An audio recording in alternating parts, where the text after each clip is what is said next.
And I now give the floor to His Excellency Mr. Idriss Déby Itno, President of Chad.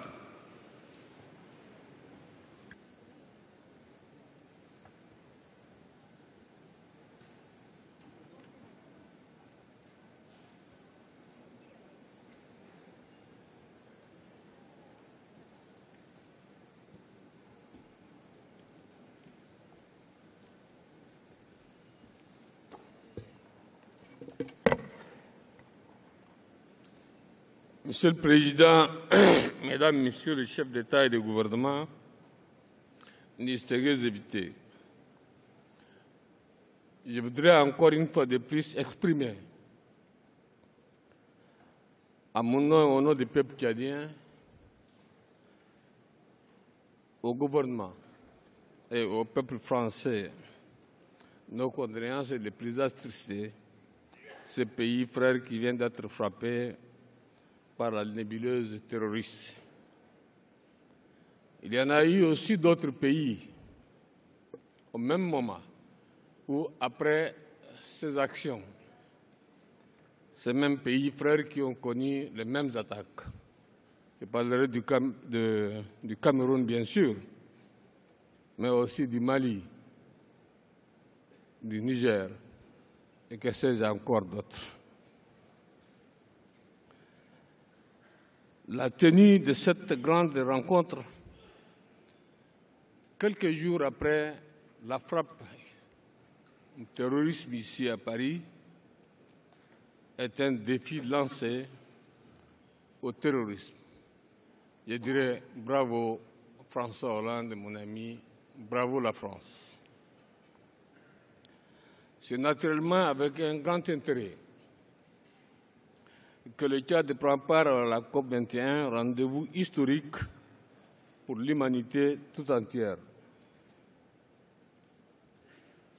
Excellences, Mesdames et Messieurs, le Tchad, mon pays, subit de plein fouet les effets du changement climatique. Rareté des pluies, désertification continue, mais aussi et surtout les sécheresses récurrentes avec leur corollaire affectent durement notre développement socio-économique. Au cours des dernières décennies, les zones climatiques sahariennes et sahéliennes du Tchad ont progressé de 150 km vers le sud.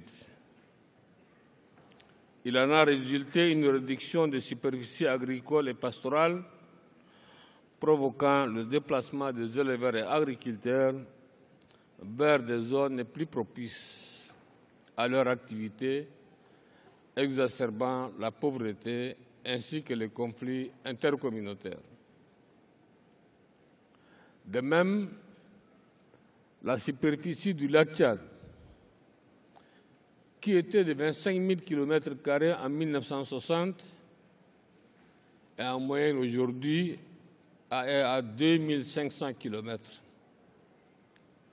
Cette diminution a réduit considérablement les productions agricoles et halieutiques et forcé à l'immigration les habitants vers d'autres régions du pays. En plus de son assèchement continu, le lac Tchad est devenu aujourd'hui un repère des terroristes de Boko Haram qui y sème la désolation. Une attention particulière doit être accordée au fleuve Niger et au fleuve Chari, tous deux menacés par l'ensablement, autre effet néfaste du changement climatique auxquels sont confrontés les pays riverains réunis au sein de l'autorité du bassin du Niger et du lac Tchad, de CBLT. Excellences, Mesdames et Messieurs, face à la gravité de la situation climatique, le Tchad s'est engagé dans des actions vigoureuses visant à inverser la tendance.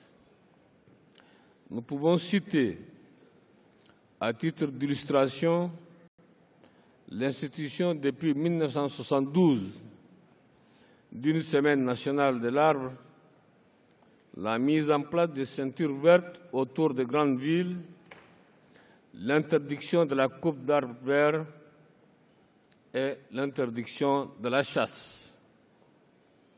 Ces mesures ont permis à la flore de se régénérer et à la faune de se reconstituer.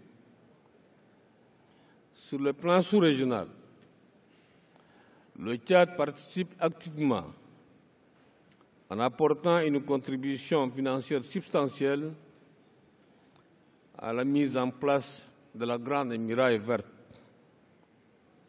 Il en est de même pour la protection des forêts au sein de la Commission des forêts de l'Afrique centrale.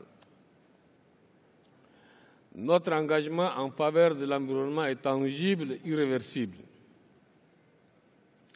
Mon pays a élaboré et déposé dans le délai, au niveau de la Convention, ces contributions prévues, déterminées au niveau national, pour contribuer à l'effort mondial de réduction des émissions de gaz à effet de serre et pour renforcer sa résilience au changement climatique en mettant en œuvre des programmes cohérents pour son émergence à l'horizon 2030.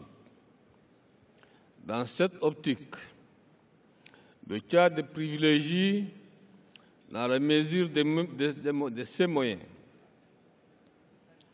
des moyens à sa portée, un développement sobre en carbone, même si ces émissions de gaz à effet de serre sont parmi les plus basses du monde.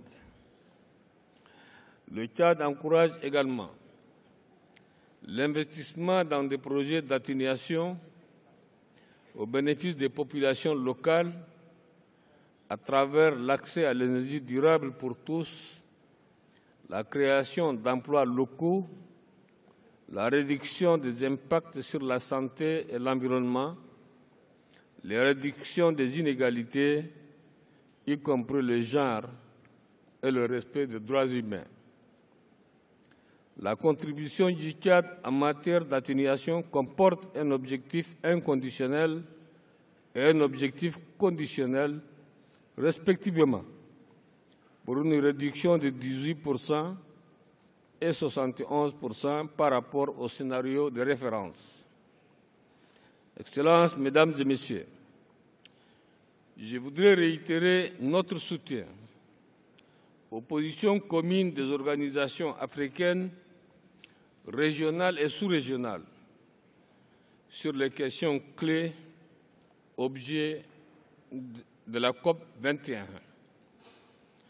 Je voudrais, pour terminer, renouveler mon pressant appel quant au sauvetage du lac Tchad, un bassin qui fait vivre 30 millions d'âmes directement menacées aujourd'hui de disparition.